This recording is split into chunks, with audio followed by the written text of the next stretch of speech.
Türkmenistanda yol hereketinin howpsuzlygyna bagşlanýan bir aýlyk dowam edýän mahalynda Mar şäheriniň polisiýa işgärleri köçelerdäki geçilmesiz ýerlerden geçýän piýadalar saklap, olary jerime salmak çärelerini güýçlendirdiler. Bu barada Azatlyk radiosynyň Mar welaýatyndaky habarçylarynyň biri habar berýär. Polisiýa işgärleri şäheriň dürli köçesinde hususanda piýadalar üçin geçelgeleriň ýok ýerlerinde bukulup durýarlar. Köçe ýol düzgünlüğini bozan piýadalar ýoluň beýleki tarapyna geçenmadyny onu polisiýanyň bir ýeri çağırýar we gyrada bukulup duran polisiýa awtologynyň ýanyna alyp gidýär diýip howpsuzlyk aladalar sebäpli gizlinlik şertine söhbetdeş bolan Marly habarçy 20 sentýabrda gurrun berdi. Onuň sözlerine görä awtologyň içinde oturan polisiýanyň ýol gözegçiligi gullugynyň işgärleri saklanan raýata piýadalar üçin niýetlenen ýörite geçelgelerden geçmändigini aýdyp 12 manat möçberinde pul jerimesini ýazýarlar. Käbir polisiýa işgärleri bolsa ýaşaýjylardan çilim, şerbet suwy, süýji köki ýaly adyk önümlerini satyn alyp bermegi soraýarlar. Şol bir wagtda habarçy Mar şäheriniň köçeleriniň aglawasynda piýadalar üçin niýetlenen geçelgeleriň aralarynyň juda uzakdygyny, käbir köçeleriň çatyrygynda bolsa geçelgeleriň düýünden ýokdugyny belledi. Piýadalar üçin niýetlenen geçelgeleriň käbiriniň arasy yüzlerçe metr. Mysal üçin Gurban Sultanaje we Agdybirlik köçeleriniň çatyrygynda piýadalar üçin hiç ýyly geçelge ýok. Onsoň adamlar çemýelen ýerden geçmäge mejbur bolýar. Üstesine de polisiýa işgärleri adamlar ýoldan geçjek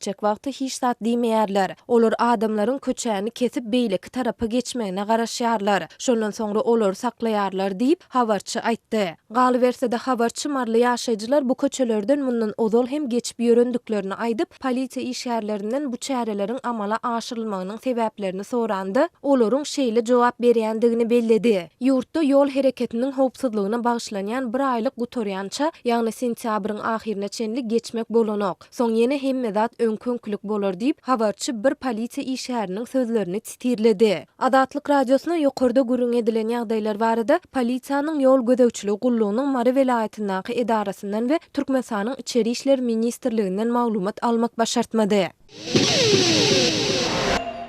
Lewapda we Marda edara kärhanalaryň işgärlerinden velosiped üçin 40 manatdan pul ýygnalýar. Häkimetler Mar we Lewap welaýatlarynyň döwlet edara kärhanalarynyň işgärlerinden velosiped satyn almagy talap edýär. Edara kärhanalaryň ýol başçylary öz garamagynakylardan velosiped satyn almak üçin her adam maşyna 40 manat möçberini pul ýygnalýarlar.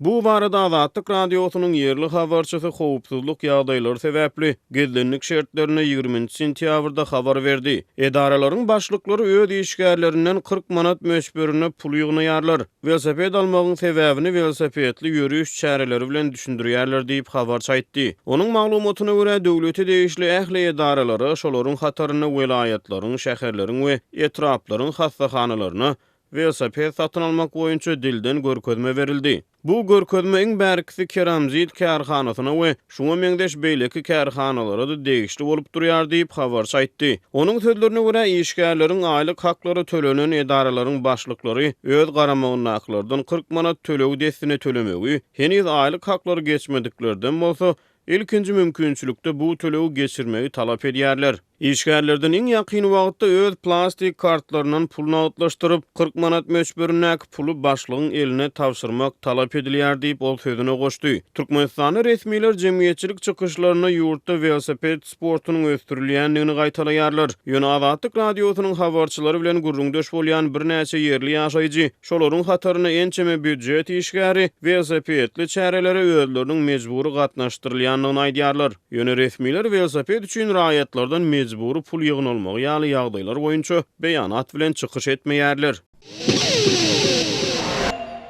Türkmenistanyň paýtagty Aşgabatda öýsüz itleriň we pişikleriň köpçüliklüğin tutulmagynyň fonunda Türkmen häkimetleri Ahal welaýatynyň Akbuğda etrafynda Türkmen Alabay itleri hojalyk jemgyýetiniň binalar toplumyny açdy. 18 sentýabrda bu toplumyň açylyş dawarasyna mejlisiň deputatlary, Ahal welaýatynyň ýolbaşçylary, ýaşullar, talip we okuwçy ýaşlar, yerli ýaşaýjylar bilen bir hatarda prezident Gurbanguly Berdimuhammedowyň ogly, Ahal welaýatynyň häkimi Serdar Berdimuhammedow gatnaşdy. Türkmen häkimet Häkimetleriniň Alabay itler üçin hojaluk jemgyýetiniň binalar toplumyny açmagy Aşgabatda öýsüz itleriň we pişikleriň köpçülikligiň tutulmagynyň we öldürilmeginiň nowatdaky tapgyrynyň alınıp barylan mahalyna gawat geldi. Aşgabatyň häkimetleri şu aýyň başyndan ýagny garaşsyzlyk bayramynyň öňü sirasynda şäheriň Parahat 1, Parahat 2, Parahat 3, Parahat 4, Parahat 11 we Gawdan etrapçalarynda öýsüz itler we pişikleri köpçülikligiň tutmak çärelerini güýçlendirdiler. 19 sentýabrda Adatlyk radiosynyň Aşgabatda habarçylarynyň biri bilen anonim şertde söhbetdeş bolan çoğunludaky angaryň işgäri ýerden saat 8:00 töwereginde 180 çemeti itin we pişigiň getirilendigini aýtdy. Ulu haltalardaky bu itleriň we pişiklerin ählisi ölüdü diýip tutulan ýa-da öldürilen öýsüz haýwanlaryň eltilýän angarynda işleýän bir işgär aýtdy. Öýsüz haýwanlary tutmak işini jemaat hojalygy edaralarynyň işgärleri şolsanda köçü süpürjüler we raýat egin eşigindäki adamlar amal aşyrýarlar. Olar itler we pişikler tutup ulu haltalara salyp alyp gidýärler. Onnaky itleriň we pişiklerin aglabasy eýýäm haltada ölýär diýip howpsuzlyk aladalar sebäpli gidlinlik şertinde söhbetdeş bolan habarçylarymyzyň biri 18 sentýabrda gurrun berdi. Türkmen häkimetleri Aşgabatdaky öýsüz haýwanlary tutmak we öldürmek çärelerini baryp 2012-nji ýyldan bäri dowam etdirýärler. Ýöne bu çäre 2017-nji ýylda Aşgabatda geçirilen ýapyk binalarda we söwüş sunumaty boýunça 5-nji Aziýa oýunlaryndan bir ýyl öň ýagny 2016-njy ýylyň Tomsonda güýçlendirildi.